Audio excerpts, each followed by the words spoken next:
আজকে পুরী থেকে একটা ভিডিও করছি।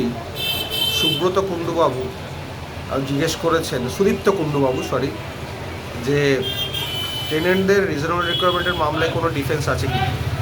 টেনেন্টদের রিজনেবল রিকোয়ারমেন্ট মামলায় ডিফেন্স বলতে, যদি ল্যান্ডলর্ড ডিজায়ারেবল রিকোয়ারমেন্ট চায়, মানে অপ্রয়োজনীয় রিকোয়ারমেন্ট চায়, যে রিকোয়ারমেন্টে তার কোনো প্রয়োজন নেই, সেই ধরনের যদি তিনি চান রিকোয়ারমেন্ট, তাহলে টেনেন্টের ডিফেন্স আছে।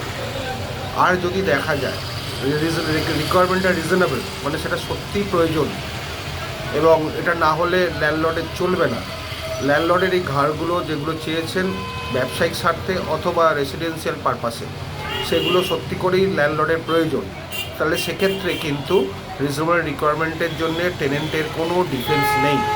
টেনেন্টের ডিফেন্স নির্ভর করছে রিজনেবল রিকোয়ারমেন্টের মামলায় প্লেন্টিফের ফল্টের ওপরে বা প্লেন্টিফের এক্সপেকটেশনের ওপরে।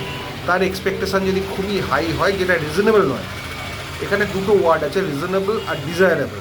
ডিজায়ারেবল মানে ইচ্ছে, আর রিজনেবল মানে দরকার, প্রয়োজন, দরকার, এটা হচ্ছে রিজনেবল। আর ডিজায়ারেবল বলে ইচ্ছে, যে আমার ইচ্ছে আমার ঘরটা চাই।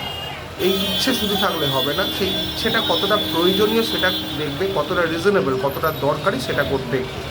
রিজনেবল রিকোয়ারমেন্টের ক্ষেত্রে টেনেন্টের সেইভাবে কোনো ডিফেন্স নেই, কিন্তু যদি ল্যান্ডলর্ড অত্যাধিক লোভের বসে অনেক কিছু চেয়ে বসে যেগুলো তার দরকারই নেই, প্রয়োজনীয়তা নেই, রিজনেবলনেস নেই, তখন সেগুলো তার এগেনস্টে যাবে এবং টেনেন্টের সেইখানে ডিফেন্স অ্যারাইজ করবে। এবং এই সম্বন্ধে এটা একটা শর্ট ভিডিও করলাম, এরপরে আমি একটা লং ভিডিওতে আসবো। সেই লং ভিডিওতে আপনারা দেখতে পাবেন, আরও তথ্য পাবেন। কারণ আমি এখন হোটেলে আছি, বেশি কথাও বলতে পারছি না, চারিদিকে প্রচণ্ড সাউন্ড। তাও একটা ট্রায়াল রানের মতো একটা ভিডিও করলাম। সুদীপ্ত কুণ্ডুবাবু, আপনি হতাশ হবেন না, আপনার জন্য আর একটা বড় ভিডিও আসবে।